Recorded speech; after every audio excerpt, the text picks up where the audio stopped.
Hi, I'm Kenny Colbert with the Employers Association. Thanks for joining me for coffee.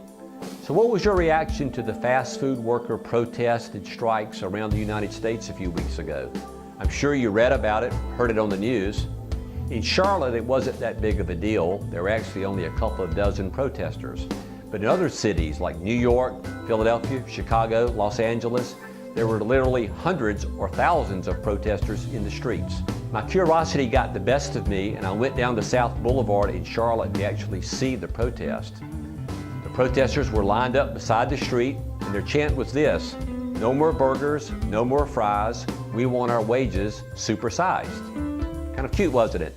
But actually what they were bargaining for is they wanted to earn $15 per hour. They felt their wages were too low, and they joined forces with other people across the United States to say that they needed to earn $15 per hour. From a historical standpoint, this is the first time in recent memory that we've seen employees from different businesses joining together to protest. If you think about it, most of the protests we see today are employees in an individual company joining together. But back 200 years ago, we saw people in a similar craft who would join together to protest. All of the hat makers, all of the shoemakers, all of the blacksmiths would join together and try to bargain for wages with all of their employers at the same time. But it brings up a real interesting point. What are these jobs worth in the marketplace in the fast food business?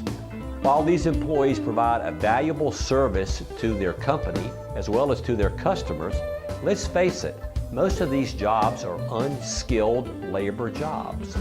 It doesn't require any special talents or skills to work the counter at a fast food restaurant. In Charlotte and in many other cities, these employees make somewhere between minimum wage and maybe $10 or $11 per hour, but yet they're asking for more money. The natural reaction from a lot of people is to say, well, go find another job, increase your skill set, learn some new things, go work in another sector that pays more money. But quite honestly, a lot of people aren't able to do that. And speaking of the wages, President Obama and Labor Secretary Perez have gone on record to say that they think minimum wage ought to increase to $9 per hour versus the current level of $7.25 per hour. In California, the legislators just passed a law to move minimum wage to $10 per hour over the next few years. I think the fast food worker protests are going to put a burden on Congress to at least discuss the issue of increasing minimum wage. So stay tuned to that in the coming weeks. Let's talk for a second, though, about if minimum wage was to increase, or if these fast food chains decided they're going to increase wages. What's going to be the bottom line impact? Obviously, I think you're going to see prices increase, and the consumer's going to stand for that.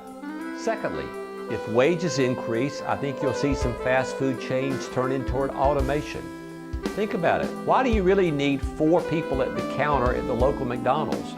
Can you not have 3 people at the counter and a touch screen where you enter your order that way? On the other side of the coin, I could perfectly see these employees trying to bargain for more wages.